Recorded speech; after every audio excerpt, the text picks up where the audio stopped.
Welcome, everybody, to the second day of the Amsterdam Complexity School on Climate Change. I hope you are well. Until the Kingsday vibe. I hope you survived well. I saw some wicked dance moves yesterday in the park.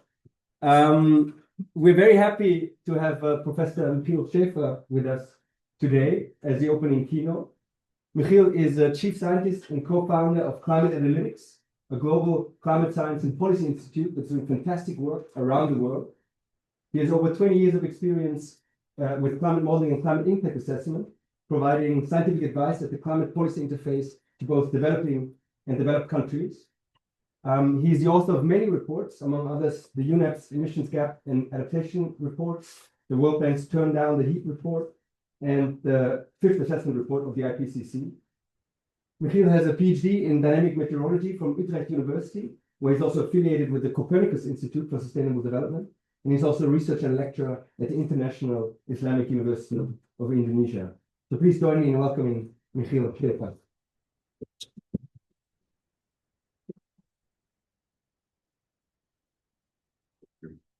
Thank you very much. Nice to be here. I'm a soft-spoken person, so if you don't hear me in the back, please let me know, but I don't forget to speak up. So my name is Michiel Schaeffer. Before I start the talk, I actually wanted to let you know a bit where I come from in terms of the organizations I work for, because that explains a lot the topics I will be presenting and the discussion that we will have afterwards, hopefully. No hangover? No, we. So I work for Climate Analytics. We started in 2008 as a non-profit research institute. I was living at the time in East Africa. My partner had already been working for a decade with all island states on climate change. And both of us we worked with countries locally, and we were also somehow engaged with the international UN negotiations for climate change treaty. We noticed that there was this big gap between negotiations, tactics, knowledge, and background of negotiators from the global south versus Europe, the US, China, you name it. And we started to create a scientific policy analysis institute that would provide maybe or try to narrow that knowledge gap and to create more parity during the UN negotiations. And so we started that in 2008, specifically focused on LDCs and SIDS, small island development states. So we work for many countries in North Africa, South Asia, the Pacific Islands, the Indian Ocean Islands, Caribbean.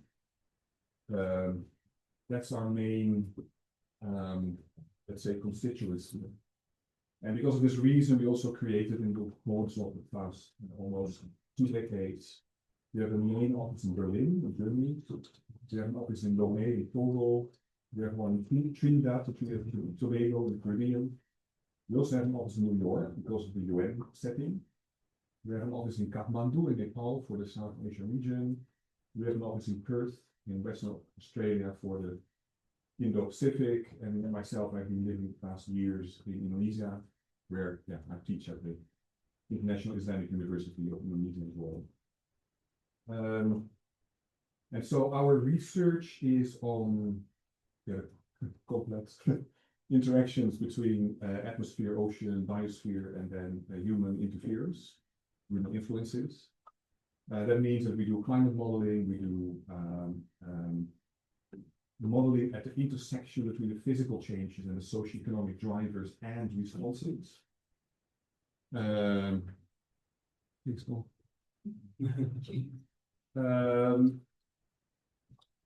in terms of policy connection, it means that we work on climate risk and impact analysis, specifically for those regions that I mentioned already. We look at, given certain risks, where do they come from in terms of physical pressure, hazards, and exposure versus vulnerability and resilience of people and communities, leading then to assessments of adaptation options, adaptation economics, adaptation limits, also very important, how come to that in my talk. And more lately connecting the scientific concept of residual damages, right? There's climate impacts, creating damages. There's also adaptation, which avoids some of those damages, but there will always be residual damages. And that leads into the political issue of loss and damage, which is a political definition within the UN sphere. And we relate that obviously to the scientific knowledge that we have. So that's one half of the institute. The other half is doing mitigation, decarbonization, modeling, and policy analysis. We were created in 2008. Then in 2009, we started a project called the Climate Action Tracker. What the Climate Action Tracker does is it tracks policies. Many countries in the world, up to about 80% of global emissions. It tracks their promises made and how to reduce their emissions. And then we put it all together to estimate, with large uncertainties, where those policies will end up in terms of global warming by the end of the century. And if we then include all the promises to reduce emissions, where do we end up? To make sure that we have a tool, a platform, a portal that monitors and tracks the progress in the UN negotiations and implementation of policies domestically. So that's climate analytics. And then we also use all that knowledge in our in international diplomacy, but also in national strategic and visionary work on how to implement the Paris Agreement, essentially. Then I'm also chief scientist of a small startup company in Paris called Finres. This is completely focused on adaptation in the agricultural sector, connecting farmers to the financial sector. Because again, there's a lot of gaps here where individual farmers often are not reached by the big international multilateral development banks and so on. So we try to again bridge a gap that we see there. And then to finalize, in Indonesia, we created a new master course for students from the Global South. They can come to Indonesia, they get a scholarship from the Indonesian government. So it's a South-South exchange program. And we have mostly students from Africa, South Asia, and Southeast Asia.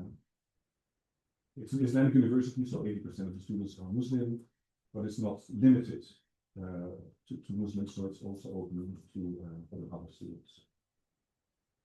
All right, so we get a bit of a background then for what I'm going to talk. And my talk is a mix of scientific information and politics. And I'm trying to give an insight in how these have co-developed over the past decades and where this may go in the near future.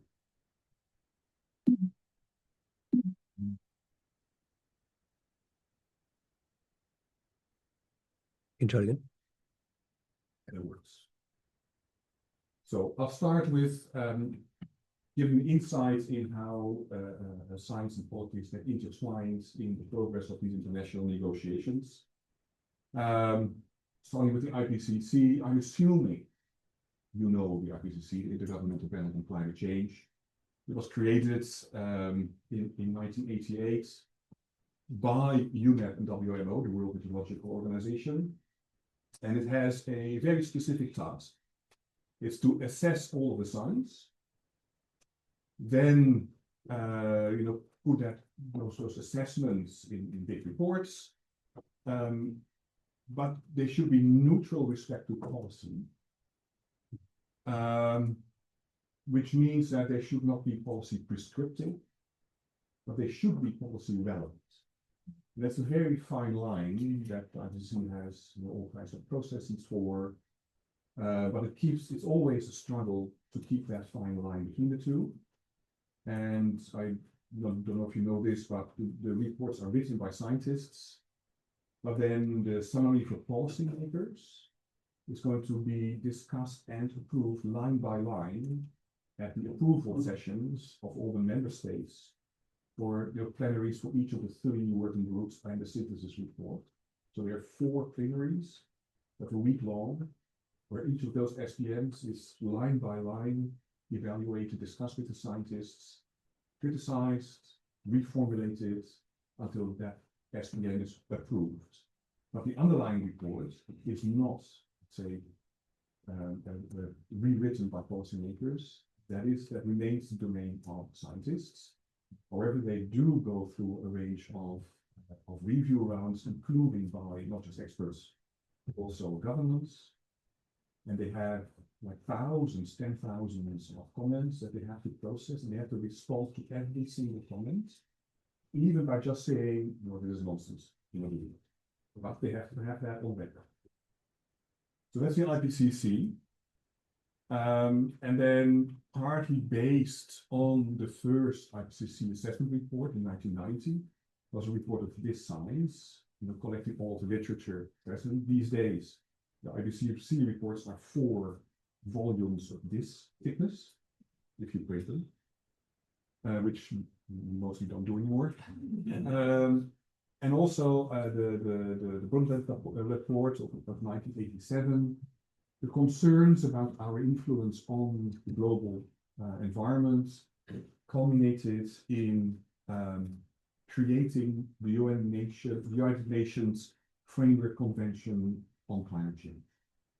So the UNFCCC is now the main negotiating body overseeing efforts to fix the climate crisis or problem, whatever you want to call it. So created and entered into force in 1994. And its ultimate objective, is really important, is to stabilize greenhouse gas concentrations at a level that will prevent dangerous anthropogenic, human-induced interference with the climate system. So that's a key diplomatic compromise text that is still leading for us today. Now, how do we know this dangerous interference? That's another few decades of science and policy interactions. And that is one of the key issues that I will be talking about today. And then other leading principles is that the problem is caused by developed countries, so they need to lead the way on fixing it. It directs new funding to climate change activities in developing countries. It's being tracking and monitoring what's going on. And it strikes to a balance between issues like mitigation, adaptation, finance, technology transfer, all tricky subjects that are all part of these negotiations. Now, if you look at the IPCC, obviously we have now decades of further research, and each report contains key messages or statements that are actually really interesting illustration of our increasing knowledge and understanding and remaining uncertainties. So in 1990, it was very cautious. Humankind is capable of raising the global average and annual mean surface air temperature, just indicating that there might be a real serious problem here. 1995, the balance of evidence suggests a discernible human influence on the global climate. That's about observations, right? 2001, there's a new and stronger evidence that most of the warming observed over the last 50 years is attributable to human activity, so increasing certainty. 2007, warming of the climate system is unequivocal. I had to study a long time to know how to pronounce that word, by the way.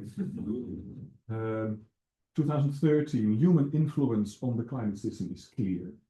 It's a real difference between that statement and 1990. 2018, human activities are estimated to have caused approximately 1.0 degrees Celsius of global warming above pre-industrial levels, so getting very precise. And then 2021, a range of issues, unequivocal human influence has warmed atmosphere, ocean, land, widespread and rapid changes are being observed, and the influence is further more precise on what has happened with the global climate. Now, all of that evolution of science is, sorry, yes? Do you think the imprecise language and the fact that early on they weren't able to say unequivocally that it was us that was doing it is the reason that even though we've known about climate change for so long, there has been no action? It feels like there's been. Yeah, well, there's also an interplay between science and politics and commercial interests. Because as with the tobacco industry, it's a well-known story. Uncertainty is being abused by vested interests to say, well, there's no problem, or we don't know, so let's wait until we're more certain. But this is a key problem that you're putting your finger on. Scientists, we cannot do without uncertainty language. But in that interface between science and politics, that is a problem in the sense that it is being used and abused. And we still have not found a real good solution to it until today. Another question. Is this from the scientific report or the summary for policymakers? So these are all statements from the SPM. Summary for policymakers. But these are statements that we scientists agree with. Otherwise, the report is also not good. And so it is based on the evidence in the underlying report. A noticeable lack of the words fossil fuels on the first sentence. Yeah, but again, we come to that later. But that's an important point. We do find it in the report. You see, if there's any, the most certain scientific information on the cause is obviously related directly to fossil fuels, coal, well, everything else. And you do find statements back in the SPM, but those indeed, they are heavily criticized and just Saudi Arabia, Russia, Venezuela, they always try to make sure that language doesn't end up in the SPM, but it's still in the underlying reports. So policymakers always draw from the underlying reports as well to make their points during the UN negotiations. So it's not that the policymakers can only use the SPM. If they use all the rest of it. Can I ask one question about this? Do you know how it's developed in the scientific reports? So is it that the scientists are actually cautious, or is it the kind of the negotiation changed? No. It is the scientists having cautious, and it is true that the amount of evidence in 1990 was very, very limited. And we have made huge progress in observations, understanding, in scientific methods like modeling, statistics, machine learning. So a lot of this stuff has gotten a lot less uncertain. And there are still key uncertainties in the climate system that are very uncertain. So a part of the report is also about, more now than in 1990, is about how to create policy acknowledging uncertainties, but still take action. But it started out maybe as a report mainly on the physical sciences, but I think half at least now of the report is more focused on decision science, on geopolitical science, social sciences, behavioral sciences. It's a bit of a tangent, but let's move on. Okay, so UNFCCC created in 1992, went into force in 1994, and this evolution of these ACSCC reports and the UN negotiations, much of this revolves around the question of what is dangerous interference. And so after some 10 years, 20 years, these ideas came up, like maybe we have to define a limit. And the most obvious limit is then global warming level above pre-industrial. And so that's where this language came from, first in the Copenhagen Accord, which was a disaster, was there. Yeah. Then in Cancun, where Mexican diplomats managed to save the multilateral climate system, you could say. And that was where the first mention of keep warming below 2 degrees came up. But also was agreed that we would do a 2-year review. Yeah, sorry. Was that 2 degree then already in the scientific report at that time, or was the particular 2 degree target? No, it was already in the scientific close to literature. it? Yeah, but it was not in the ACSCC report, but it was in the scientific literature. Yeah. So in the UN negotiations, we did a 2-year review. All of institutions, universities, and so on were invited for hearings. There was a report produced which concluded that the 2 degree limit should be seen as a defense line. In that language, again, it's politics, so you have to interpret it. But what it means essentially is that it's not a goal or a target 2 degrees, it's a defense line. So that is a dangerous area, so you should keep away from it.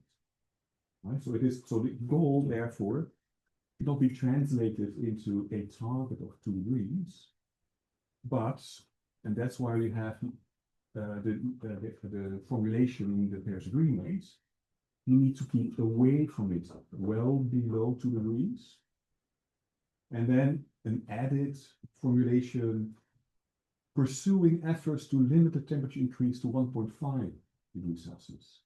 And this was the result of the efforts of small island states with our scientific support, because they are still today really concerned about their survival if global warming gets above 1.5 degrees.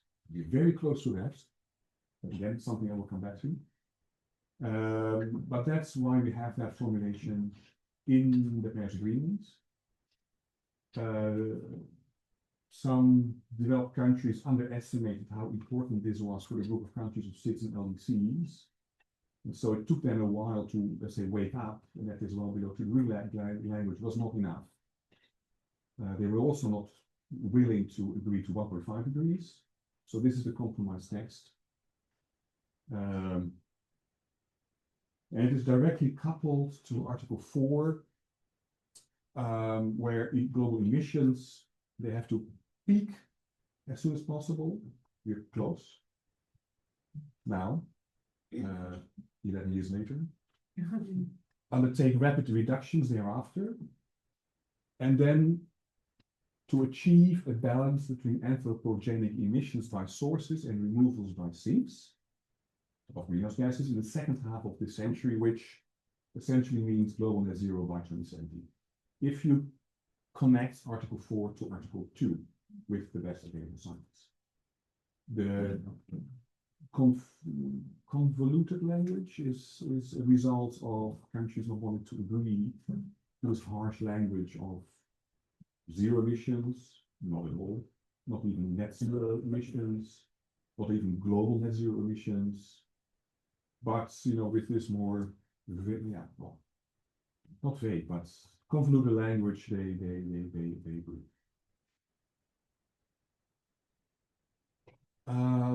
So that's the Paris Agreement.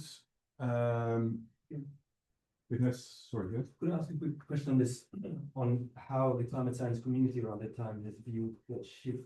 I know that Kevin Anderson wrote this, but the duality of climate science, and actually the majority of climate scientists doesn't believe at all that 1.5 is possible or feasible. And even the 2 degree targets, I remember all these integrated assessment models require a lot of negative emissions to even make that happen. That from Regan, also previous speaker, talked about this in his talk. So I guess you were privy to these discussions. So how was the view of the climate science community? Well, this was, you have to look at the climate science community leading up to 2015, the Paris Agreement. So we're talking about 11, 12, 15 years ago. And at that time, 1.5 degrees definitely was possible to limit peak warming to 1.5 degrees. Negative emissions were already an issue then, but they were not yet absolutely necessary. So there were scenarios with very limited negative emissions or not at all, but a very early emission reductions that we have not seen in reality. So that was at this time, and that's where this target came from. So your view is that the climate science community actually was thought it was possible to limit warming to 1.5. There was no tension there. Yeah, there was tension, but it's a long story. Okay. We can have lunch today. Yeah, and relates to the overconfidence a lot of scientists have in their models, if I may say so. So including modelers who said in 2010 even that 1.5 wasn't possible. And it turns out 5-6 years later that actually even in their models it was possible, but they didn't include all the technologies, all the economics there, and so it's interesting discussions. So there's agreements, 1.5, well below 2 degrees and 1.5, net zero greenhouse gas emissions, and then the processes of NDCs, nationally determined contributions. So a bottom-up approach of countries can do whatever they want nationally. The only limit is that subsequent NDCs cannot slide back, so every NDC has to be at least as ambitious, or you define it, as the preceding one. And then a global stocktake cycles to track where are we. Now the first of that was in Dubai, the first global stocktake. And it was a real fight to keep science even in the process, because as the more scientists are able to resolve uncertainties, the harder the fight gets to keep science out of the process. So countries are trying to undermine IPCC, they are in the IPCC processes, and they're trying to undermine how IPCC is used in the UNFCCC negotiations. And there was a fight to have mention in the decision text of this COP, the Conference of the Parties of the UNFCCC, language on moving away from fossil fuels. So that relates to your question earlier. It was the first time that we really got something of fossil fuels in the decision text of that COP. And maybe because it was in Dubai, an oil gas producing country, but the president, they don't want a failed COP.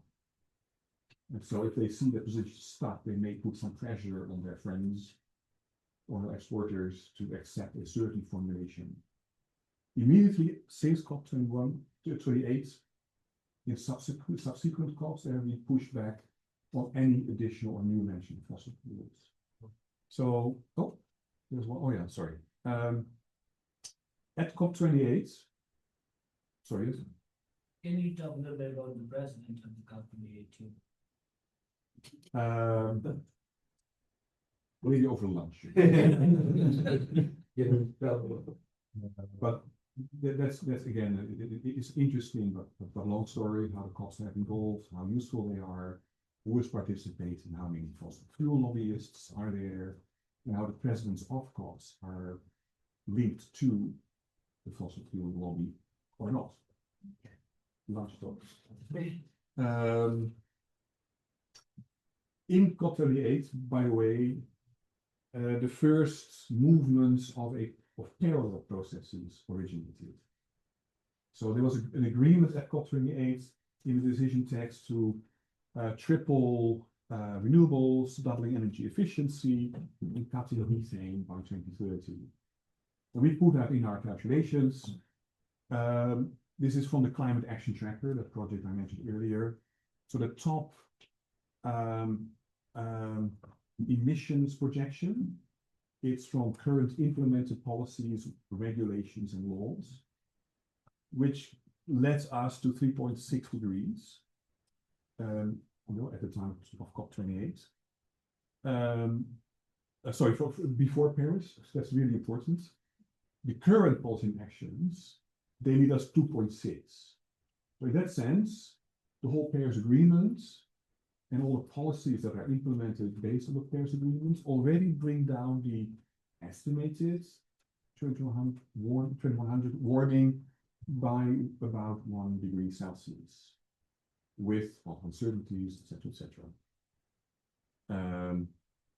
if we then put all these COP28 commitments or promises in, we get down to 1.7 degrees. So just those three major things already start to put us in the well below 2 degrees, 1.5 territory.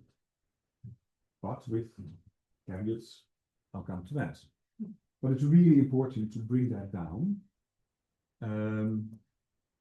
not just because of the level of warming, but because of the rate of warming in sea level rise. But people often underestimate how important rate of changes are of physical, environmental phenomena for us and nature to adapt. So people are fixated on these absolute levels of 1.5 degrees, 2 degrees, 3 degrees. But the rate of change is often what is really determining or given the problems. Can I ask a question on this? Because I remember in the well, I don't remember, but I remember reading about in the 90s that policymakers were actually discussing like critical rates as well as critical temperature targets. But then it was felt too complicated to also take the rates into account. You know more about that? How do you view that decision? Yeah, well, so limited to the climate problem, the earlier models, they were often models that were really good at estimating equilibrium states. And so with a certain change in emissions or concentrations, where would warming go to the energy balance of the planet? And it was very difficult to constrain the rate of change with observations, which we can do now because we have observations that are direct field observations from the last 150 years or so. We have satellite observations for the last decades, and we have thousands and hundreds and thousands of proxy data of paleoclimatological data, which help us to constrain the rates of change better. So I think we now do have much more reliable information. Right. So back in the 90s, this was also a scientific problem that we couldn't. Yeah, okay. but it's really difficult. Yeah. So to summarize, in each of those reports of the IPCC, the first assessment report, it led to the creation of the UNFCCC. Second one was input to the Kyoto Protocol, if anybody remembers. The third assessment report, it focused attention on the impacts and the need for adaptation. The fourth assessment report led to the decision on 2 degree limits and post-Kyoto Protocol agreements. The fifth assessment report was input into the structured expert dialogue that I mentioned as part that came out of the Cancun COP in 2010. And then the sixth assessment report was input for the first global stocktake in Dubai. Well, that gets us to the COP just finished a few months ago in Belém, which is all about further implementation of the Paris Agreement. There's all of these elements that need further discussion years after the Paris Agreement, but no mention of a fossil fuel phasing. So there was real pushback to follow up on the language in Dubai. And what happened then is that a parallel process was initiated. Initiative came from Colombia to organize the first global conference on the phase out of fossil fuels. It's co-organized by the Netherlands, who was more or less surprised, taken off guard when Colombia invited them to co-host it, and they couldn't say no.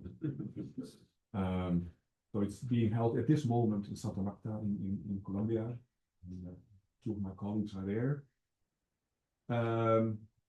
It is both an opportunity and a threat for multilateralism because it starts to split the process.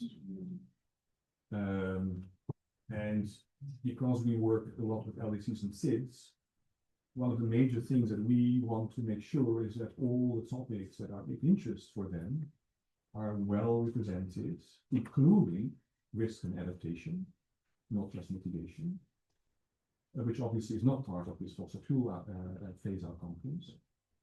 And it's further may undermine the broader multilateral rules-based system that is also not being helped by countries like Russia and the US at the moment. Do you think there was actually still opportunities for the COP to go back to the circular phase out, or is it so much inertia that in fact to bring that language back to the table, it was indeed needed? I think there will be further movement there in next years. And I also hope that a process such as this, that this new conference won't take pressure away from the UNFCCC to keep pushing for this phase out language. So it will be tried again, the next one. And this is also related to another problem, which is that this COP decision text has to be approved by unanimity,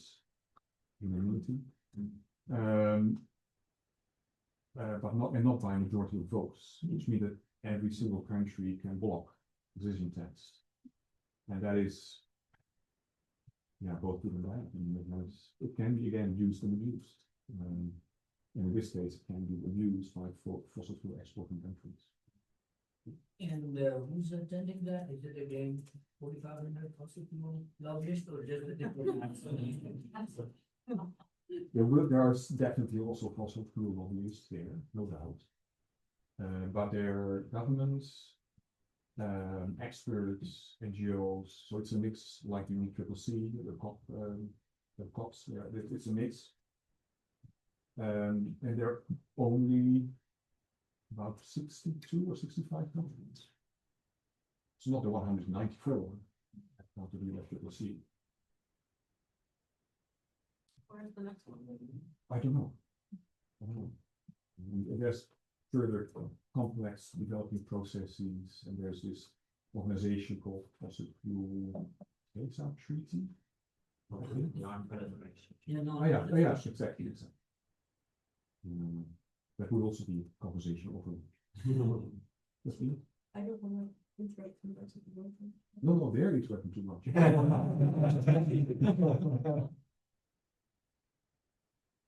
More on like individual behavior change, so I don't know a lot about the international dynamics. So this might be a stupid question, but we kind of discussed, there's unfortunately countries operate on different priorities and fossil fuel exporters, and you kind of just made a comment about this kind of transitioning away to something that the conference might be a bit, kind of polarizing or dividing rather than uniting. And obviously, I think all of us in this room kind of support sort of ideas of degrowth and, kind of questioning capitalism, but that's unfortunately not the common sort of majority opinion of countries. So is there value in a bit more of a realistic approach and understanding that these countries have profits and, other priorities on top? And do we need to, does speaking their language might be a more effective way of getting change done? What's your perspective on that, rather than trying to push this narrative that we know to be true, but is kind of believed by a very small majority at the minute, instead of trying to kind of keep repeating that narrative and trying to get the change in life should kind of operate on their level of reality. What we're interested in is just overall change, and we don't really care about how we get there. What's your opinion? Yeah. Sorry, it was a lot. My very objective scientific opinion. I don't have scientific opinion, but based on experience, we have to do both. We have to speak with countries on their own terms and their own language, obviously. It's a matter of respect. There's still respect, even though there is a history of blockage and frustration and sabotage. But just as like we work with CIS and LTCs, that's a very diverse group of countries. The CIS speak with one voice, but it's very difficult to keep that one voice. And that's for countries that already have a real shared interest. So let alone when we then add to the mix with the fossil fuel exporting countries. There's a whole division or track, negotiation track response measures, it's called. And it's all about what are the implications of decarbonization for countries that make a profit out of fossil fuel production and exports. And so that those special circumstances of those countries have long been recognized in the process and are part of the process. And yes, maybe this fossil fuel phase out is undermining that. I really don't know. I'm a physicist, so I think you know better. No.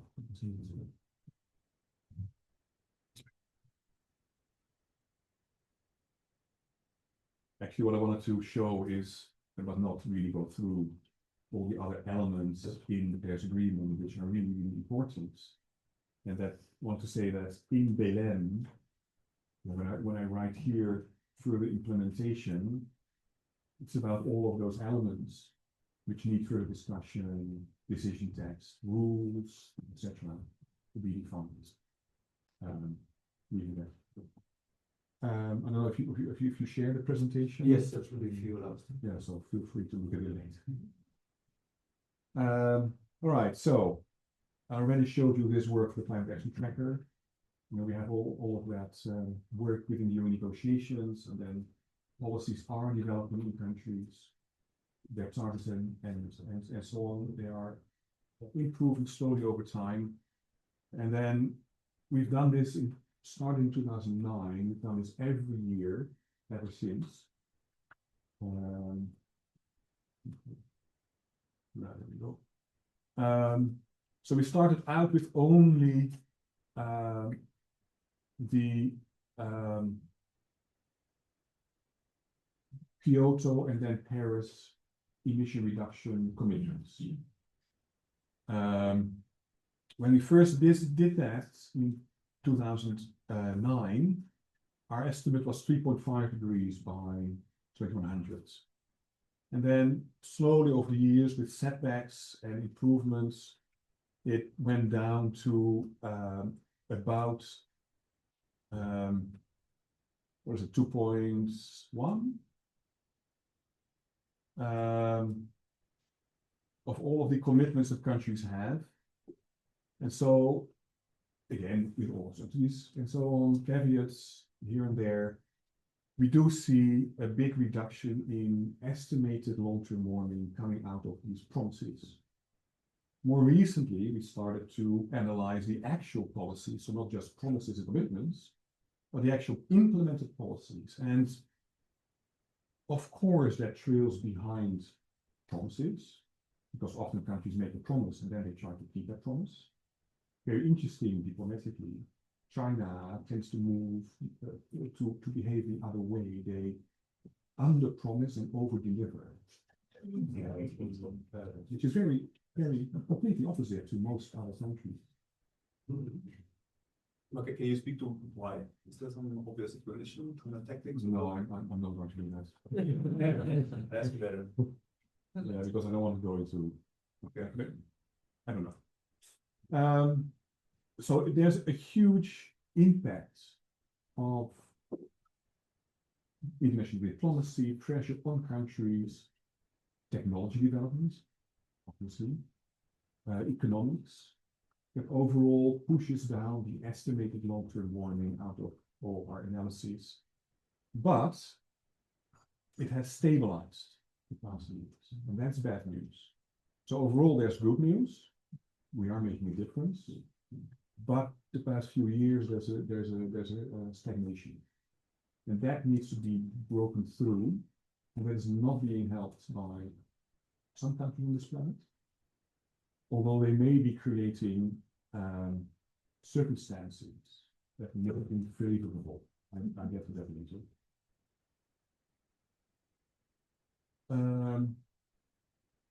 So that was a bit of the good news. Now the bad news. We are very, very close to 1.5 degrees. So another 5 or 10 years and long-term warming will get a breakthrough that 1.5 degree limits. We're not concerned about annual levels of warming. the Paris Agreement language, the IPCC science, it's all about long-term sort of commitments of warming in the physical system. But very simple estimates are like this one, which is only linear. It's not linear, okay. Up to the very complex trend or modeling analysis. It doesn't matter what we do. In the next 5 to 10 years, we will break through this 1.5 degrees.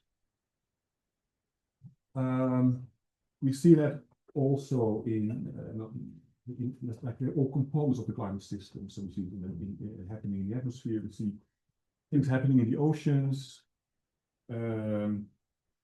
We see the biosphere. We see carbon uptake is weakening. That's long been expected. And there are really obvious biological and physical reasons for it. But we now actually starting to observe it. We are observing a weakening of the Atlantic meridional overtaking current, so the part of the global ocean currents in the Atlantic, it's weakening. We've also expected that for long. We have now observations. So we have a lot of signals indicating urgency and concern. At the same time, the new round of NDCs, early assessments of those show that they are still falling short. So there are a few isolated countries that may or may not be more ambitious or more effective than other countries, but the majority of countries are, heavily insufficient in terms of what the next round of commitments. Now, broadening that outlook a bit, we have the war in Ukraine, we have the war in the Middle East, we have other developments across the world.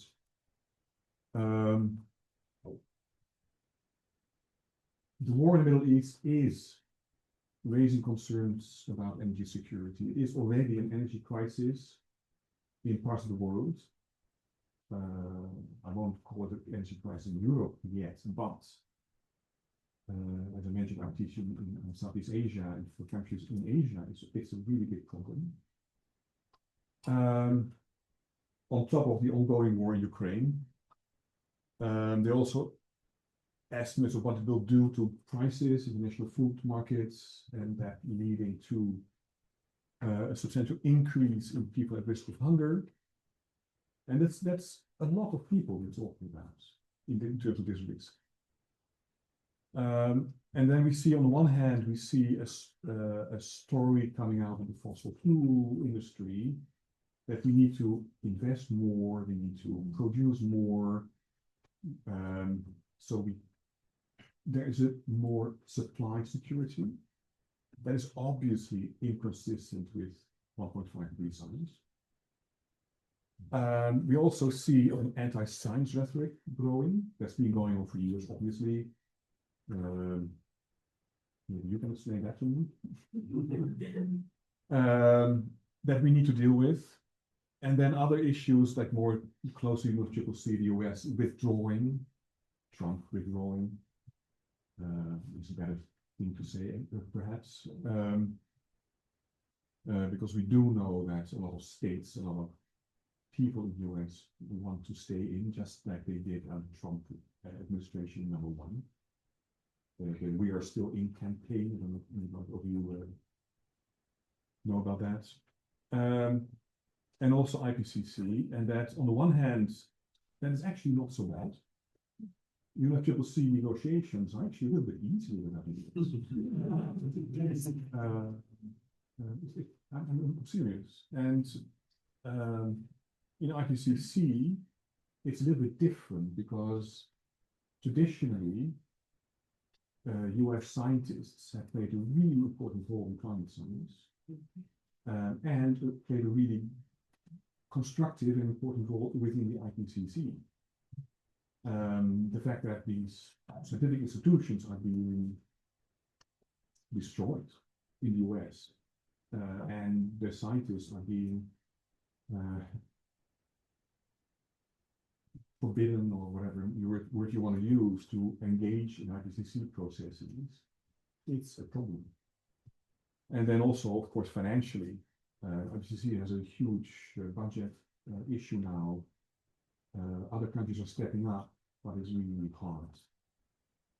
So, further, if we look at the implications of this, we do think that volatile fossil fuel prices and high fossil fuel prices do create economic arguments for accelerating the decarbonization transition.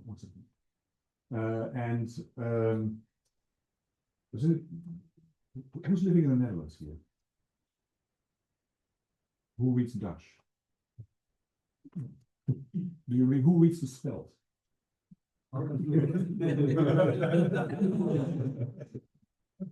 Sometimes. I don't know if you know the Onion in the US or the Canard in France, so they're like satirical news outlets.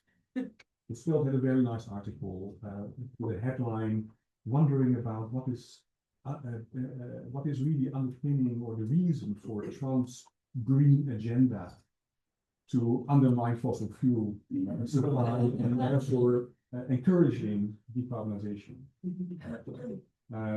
So we do see that happening. What was your question? You said it becomes easier without the US, but earlier you named Russia and Saudi Arabia and Venezuela were kind of objecting to the language. But was the US also objecting to the language, facing off fossil fuel during those reports and things? But I think isn't that like still the IPCC 7 report is being led by the US side? Just was that involved? Well, right. Yeah, well, yeah, but it depends on their institutions and what they're allowed to do or not, or if they are, you have some means to do it on personal title. I mean, it's not, censored and tightly controlled in that sense that no US scientist is able to engage at all anymore. But it's definitely more difficult, and there are a lot of budgetary constraints. People need to pay their bills. So I do think it's harder. US, that was your other question, have always played a meandering role in negotiations, depending on Republican or Democratic governments, more so than other countries. In that sense, they are an unreliable negotiation partner, which in a sense is better than reliably uncooperative partner. But they have at times opposed such language and try to mediate between countries to find the language that is constructive. So we have some cautious optimism.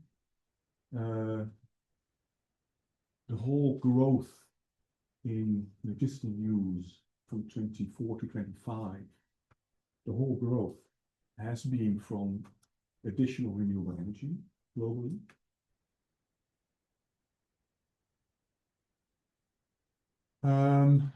So given a lot of negatives and some positives, what are our options to, as we call it, rescue 1.5 degrees? There's a paradigm shift. 15 years ago, we thought it was possible to stay below 1.5 degrees. We no longer think so. But we do think it's really essential, even more so than 15 years ago, for vulnerable populated countries and also for rich countries to keep warming as close to 1.5 degrees as possible, or even peak it very, very low, and then decline, let the global warming decline, so it's a peak and decline, or an overshoot profile that we are looking for. And there are many scientific reasons for this. I can give you another talk about all the climate impacts, but I'm assuming you know about it. The impact literature has evolved over the years. We now know that a lot of systems and thresholds, they are at lower levels than we thought or hoped, estimated 10, 15 years ago. In that sense, the 1.5 degrees limit is actually the new 2 degrees limit. So the past 15 years, although it has been harder and harder and harder, scientifically, it's also been more and more urgent to keep it limited to 1.5 degrees, which means that an overshoot profile is the least dangerous, so to speak, interference pathway that we can now think of. So what does it look like? So this was work we did last year together with the Potsdam Institute for Climate Impact Research. 1.5 degrees is out of the question. In red, these are overshoot scenarios from the last ACSCC report 6. Even those are no longer feasible because they assume already emission reduction starting in 2021 rapidly. We didn't do that. But we do think technically, economically, it is feasible to keep this blue line, which peaks below 0.7 and then drops well below 1.5 degrees by 2100 with negative emissions.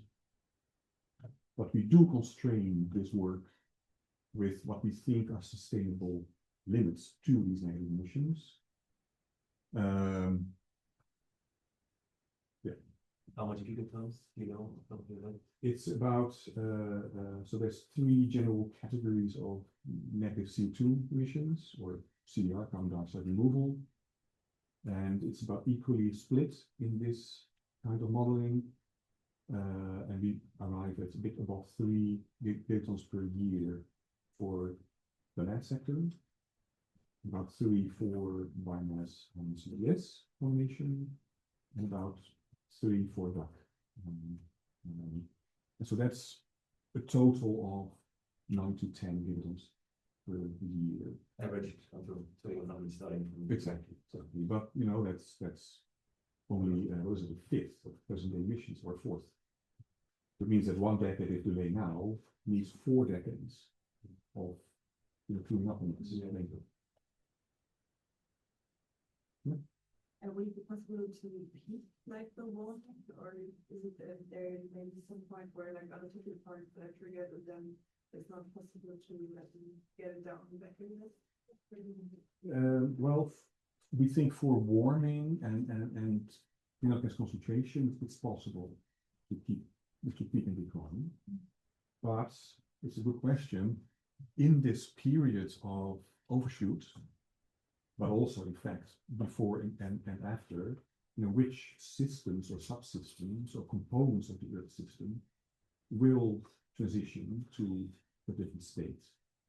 Some of the ice shelves may, or the ice shelves, sorry, ice sheets may. Coral reefs, they remain a real concern because, you know, even now, 2/3 of the Australian barrier reef is already dead. In Indonesia, it's not that bad, but you know, coral reefs everywhere, they are under real big pressure.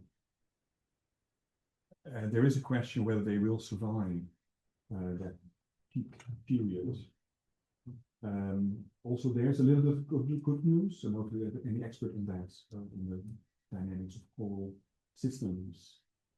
But we now understand a little bit better the adaptive possibilities for coral species. And with new field data and laboratory experiments on adaptive capacity, we do think that under 1.5 degree peak and decline, where we used to think that still then 95% will be extinct. And I think it's actually, more like 50% that will still survive. But it doesn't change the picture about turbulence, where it's still by far the large, like 95% will be extinct. There was a question here. Sorry, I was.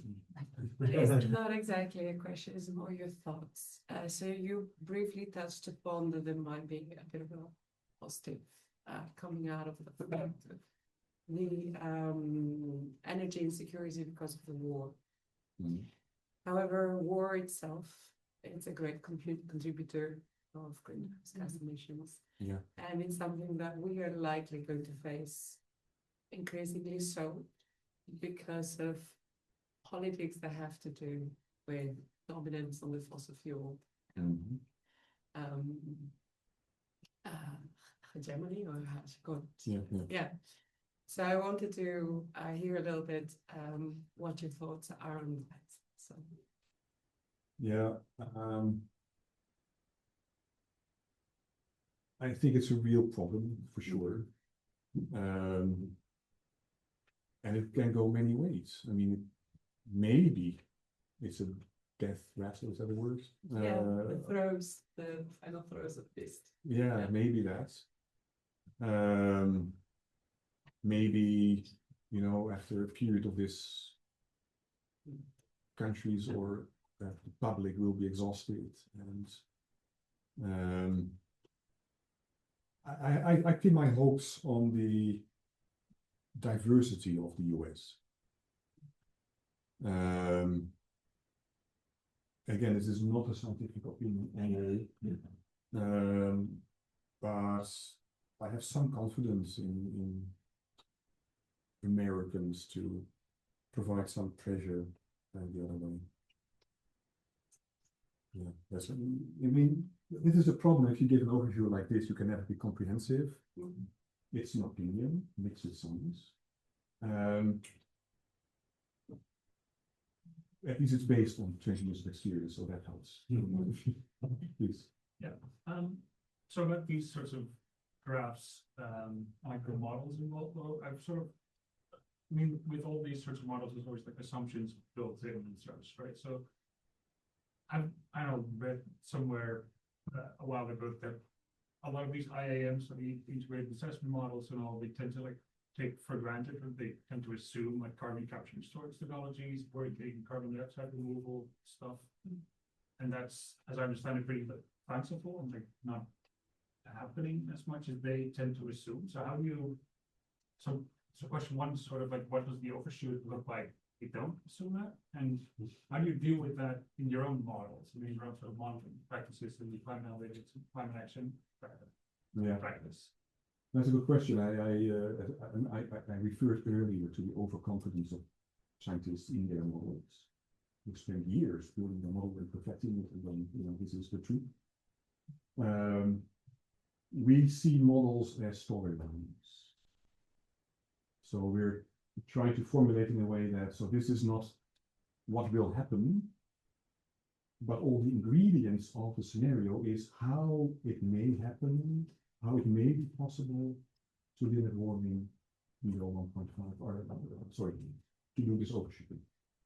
I still have this old language ingrained in my brain. And then with all the caveats of models mentioned, and saying that, so it does absolutely require carbon dioxide removal. Otherwise, you will see a stabilization of warming. You will not see the decline. Even nature is not able to bring down warming within a few decades. That will take centuries from then. Thanks for the presentation. I would like to ask, thanks to your experience, like, what do you think is what keeps us stuck in this kind of loop of increasing emissions, growth, and these continuous attempts or climate conferences to deliver results that are never coming? And I attended Belém after COP, and it was a bit underwhelming to see Colombia being completely dismissed in their projection at the final discussion. But yeah, that would be very interesting.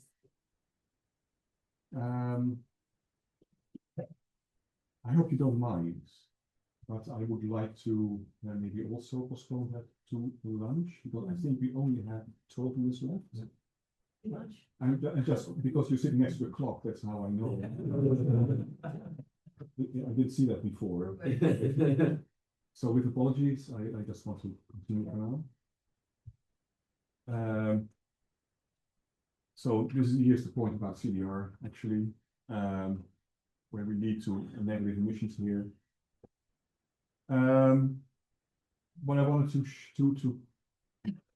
to find, where I want to finish is why it is still vital and important for scientific, moral, and even legal reasons to try to limit warming as close to 1.5 degrees as possible.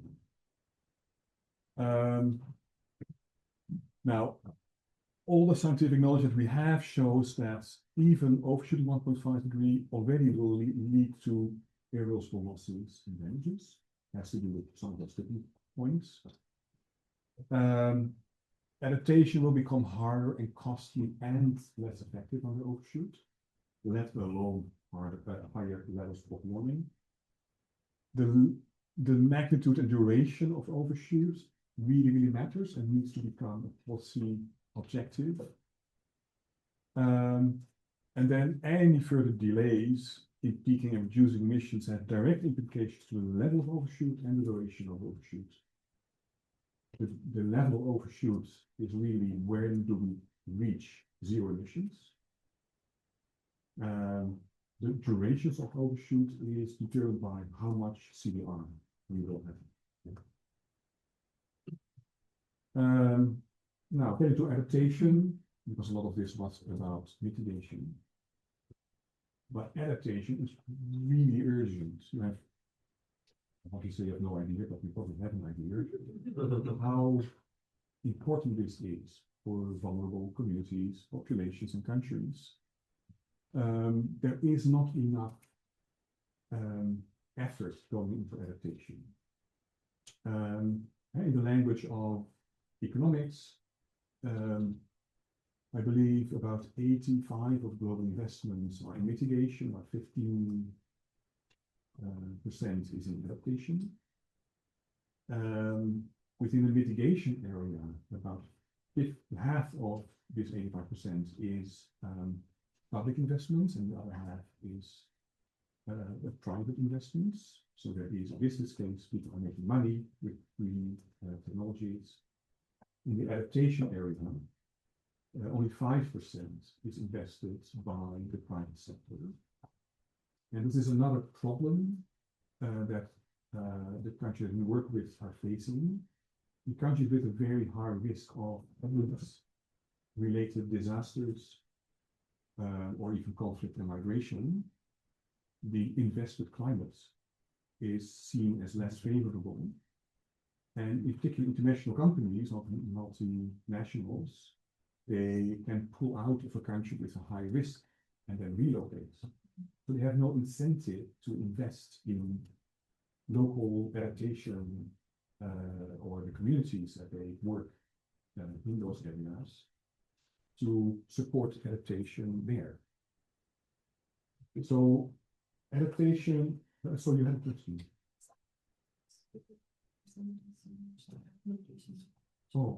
First 85% mitigation, and then half public and private. And then the rest is adaptation. Only 5% of that is sector, yeah. Now, as global warming proceeds, adaptation will run into what we call hard limits. So there are physical limits. You can build a seawall only that high. If you use nature-based approaches, for example, mangrove forests, replantation, or regeneration, they themselves suffer economically. So there are hard limits to how long those adaptation options will work. But when I talk about hard limits with our friends, for example, in the Pacific, we say, when you talk about hard limits, we already have what in the science called soft limits. limits to knowledge, governance, and finance.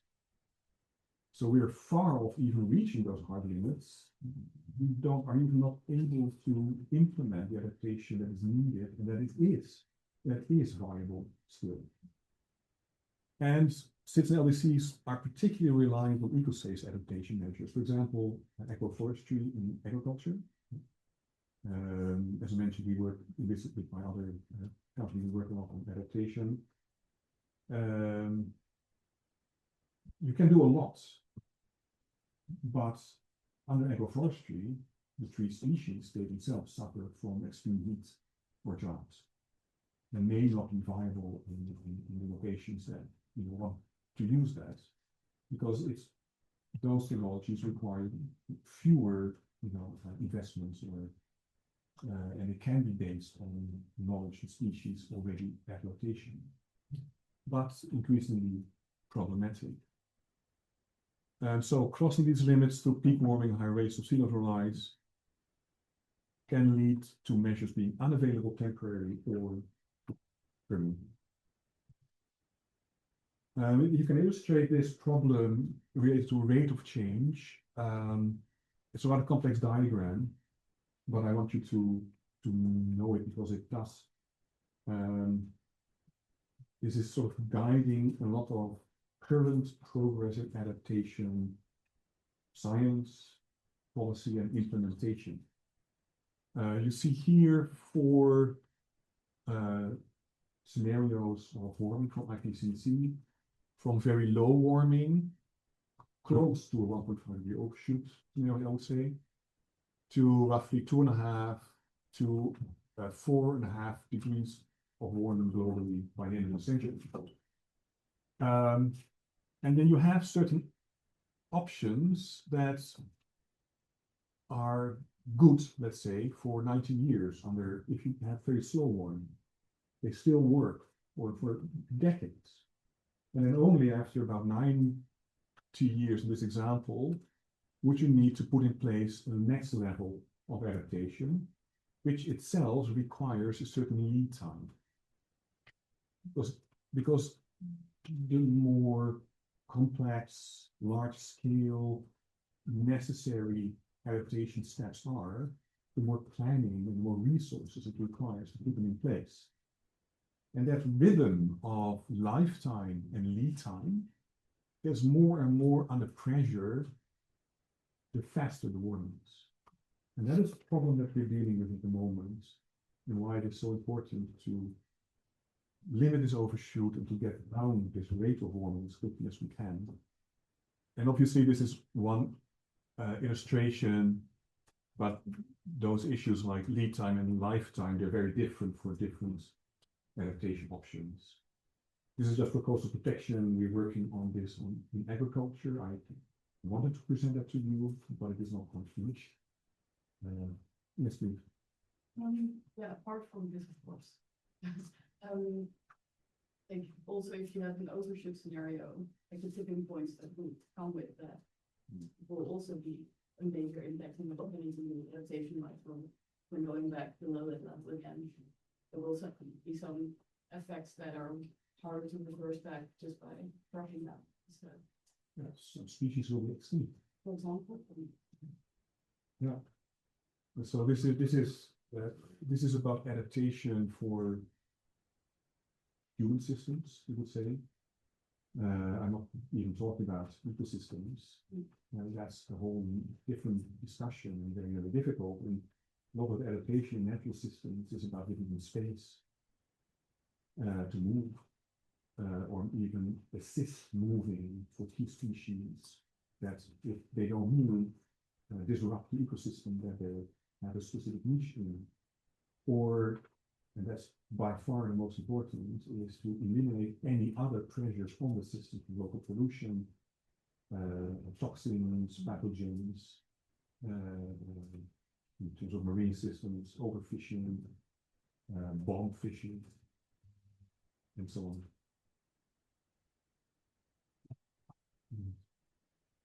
on. This is also illustrated in paper out of the Netherlands, by the way. of this rhythm of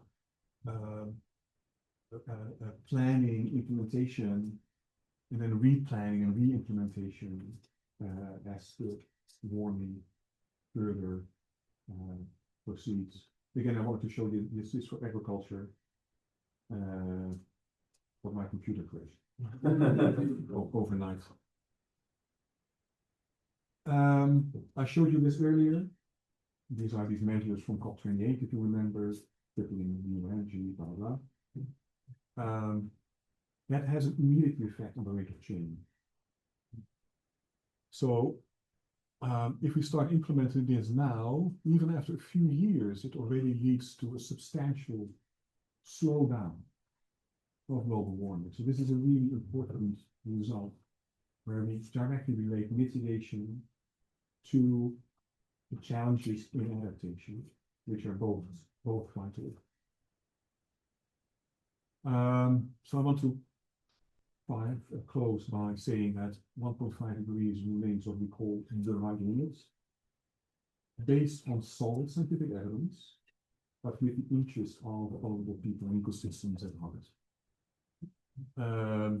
We know that the current global warming limits levels already give serious problems, if not deadly problems. We know that net zero emissions will stabilize temperature, and that this is wrong. Net negative emissions would lead to long-term temperature decline. So 1.5 degree remains the benchmark. Giving up on 1.5 degrees would essentially be giving up on a lot of countries and ecosystems. And then also legally, the International Court of Justice, they are very, very clear in advisory opinion that 1.5 degrees is the scientifically based consensus temperature limit of Paris Agreement. So the fact that we are now close to 1.5 degrees doesn't mean that the whole Paris Agreement is gone. We don't care much. But I think that's what I think that's what one of the oil companies recently came out and said. CEO was like, it's too late, we've missed 1.5, so we're not doing anything. Yeah, that's horrible. Yeah. It's crazy. No, I have no other words. Well, I have a lot of other words. Also of a long shift. And so just some things that my colleagues in Santa Marta have sent me. So there are some really interesting statements by important countries at the Santa Marta conference that help calling for a shift to clean energy amidst the energy crisis. And that at least the countries in the Santa Marta are really looking for solutions that address both the security issue and the climate crisis. Yeah, that's it. Thank you.